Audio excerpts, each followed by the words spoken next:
Hello learner, welcome to our revision paper for CS, Human Resource Management paper for CASNEB. My name is Dr. Evan Sagwa. We are looking at the pilot paper for September 2015. We will start our revision by looking at the case study, and then we'll proceed to the other questions. Question 1, case study. Green Sugar Limited. Green Sugar Limited is a small sugar manufacturing company located in the western part of the country. The company was founded in 1998 by the current Chief Executive Officer, CEO, David Juhudi. He set up the company after being retrenched in one of the bigger companies in Kenya. Armed with vast experience and an entrepreneurial spirit, David used his severance pay to set up the company. He operated in leased quarters for 5 years until he was able to acquire his own land and put up his own structure. He brought in Peter Mambo as his Chief Finance Officer. Mambo is an accounting expert and an old college friend whom David could trust to handle his finances. Today, Green Sugar Limited has grown significantly and employs 500 full-time workers and 100 casual workers. So far, Green Sugar Limited has not been significantly affected by the latest downturn in the sugar industry. Its market niche continues to be high quality, clean and well-packaged sugar sold at affordable prices. Green Sugar Limited remains non-union. However, 3 years ago, the organization went through a difficult period of employee unrest. There were complaints of poor management, inconsistently enforced policies, and unfair practices regarding job changes and movement of employees within the organization. To address employee concerns, Green Sugar Limited responded with management training and reorganization of lower-level supervisory positions. A company-wide open-door policy was implemented, allowing employees to freely bring issues to any level of management without fear of reprisal. Things settled down, but unrest never went away entirely. Peter Mugambi has managed staffing at Green Sugar Limited since the early years when the company had less than 100 employees. Mugambi runs a tight ship and manages the department with only one other recruiter and an administrative assistant who maintains all job postings, including a telephone employment hotline and the company's Jobline website. Mugambi is well respected across the organization for his strict adherence to ensuring equity in hiring and job placement that goes well beyond equal opportunity requirements. Mugambi recently completed an aggressive hiring drive at major universities, hiring several new management trainees. There was, however, a downturn in sales after the hiring, changing the atmosphere dramatically. The staffing department has known only hiring. They never had a plan for a layoff.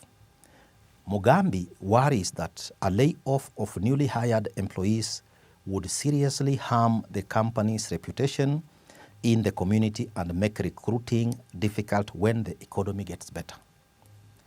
Mugambi received a confidential email from the company's finance director requiring a 10% reduction in labor costs by the end of the fiscal year. He wonders if there is some way to cut labor expenses while saving as many jobs as possible. He also worries about the loss of talent and retaining the knowledge of long-time employees.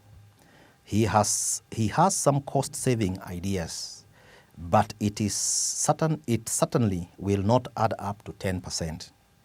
Mugambi feels certain that there will be a reduction in workforce. A few managers will be delighted since they have some bad apples they would want to get rid of. Mugambi wonders how he is going to ensure that the layoffs are equitable and non-discriminatory. This is not going to be good for morale, and he dreads the backlash when word gets out. Required: A. Explain 3 reasons why private companies like Green Sugar Limited prefer to be non-union, 6 marks. B. Identify 4 likely objectives of Green Sugar Limited's management training programs, 4 marks. C. Advise Mugambi on 3 methods he could use to save labor costs and still save as many jobs as possible, 6 marks. D. Discuss the short-term and long-term implications of downsizing, 10 marks. E. Propose any 4 discrimination issues that may arise during downsizing, 4 marks. F. Suggest 5 alternative methods of motivating the employees of Green Sugar Limited other than management training, 10 marks. And the total marks for question 1 case study is 40 marks. So that is the case study. And before looking at sample responses, it is important to note that case study questions provide the learner or the candidate with background information based on which the examiner may want to test certain skills, certain knowledge sets, certain responses, depending on the context of the case. And in this case, we want to look at sample responses that can be given for the questions required in this case. So question 1, A, required that the candidates explain 3 reasons why private companies like Green Sugar Limited prefer to be non-union, 6 marks. So we can start with that one. Question 1A, explain 3 reasons. 3 reasons why private companies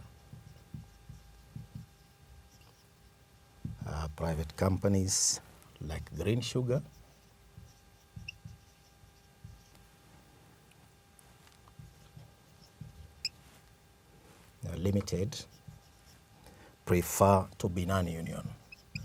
prefer to be non-union.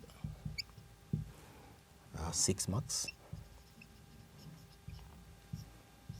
6 marks. So what the question requires is that the candidate provides 3 reasons why private companies like Green Sugar Limited prefer to be non-union. A non-union company, before we attempt the question, is an organization where there are unionizable categories of unionizable workers, but the company prefers from its own side that the organization would rather not have trade unions. So in this case, they may not enter into a recognition agreement with employees so that they can have a union to negotiate and register workers in that case. So in this case, what are some of the 3 reasons why this may be the case? So firstly, fear of strikes. Fear of strikes. The organizations may fear that if the organization registers a trade union, workers may resort to industrial action. The organizations may have a feeling that if workers form themselves into trade unions, then workers will be able to marshal their employees, their members, and they are able to call out employees on strikes, or they are able to call industrial action down their tools, and that is what the organizations may fear, that this may be the case in relation to labor unions. Secondly, an organization may be having unfair labor practices. Unfair labor practices. In the case of unfair labor practices, what happens? An organization may not be observing certain work engagements. Like, for instance, the law requires employees to work for certain hours. The employer is supposed to provide protective clothing, protective equipment, supposed to provide a conducive working environment. So where an employer has a feeling that they are not fulfilling these requirements and there are some unfair labor practices, they may not want to encourage the aspect of the organization having a union, and in this case, the union may reveal some of these problems and complain to the authorities, and this could be the reasons why companies like Green Sugar Limited in this case may not want to encourage the aspect of union representation for workers, hence remaining non-union. Thirdly, such companies may mainly be profit-oriented. What this implies is that whenever an organization has trade unions will demand for welfare facilities, will demand for increment in terms of pay, and in so doing, an organization will find that some of the profits that have accrued to that company in a given period of time are actually apportioned to be able to meet some of the labor or human resource costs. And in this case, organizations that are profit-oriented may discourage unions within organizations continuously remaining non-union so that they can be able to suppress these working environments and make as much profit as possible at the expense of employees in terms of labor. So this could be three possible responses that a candidate can be able to build on and be able to explain and express an explanation as to why this could be possible reasons why an organization may not want to have unions and remain non-union in the working environment. That was question 1A.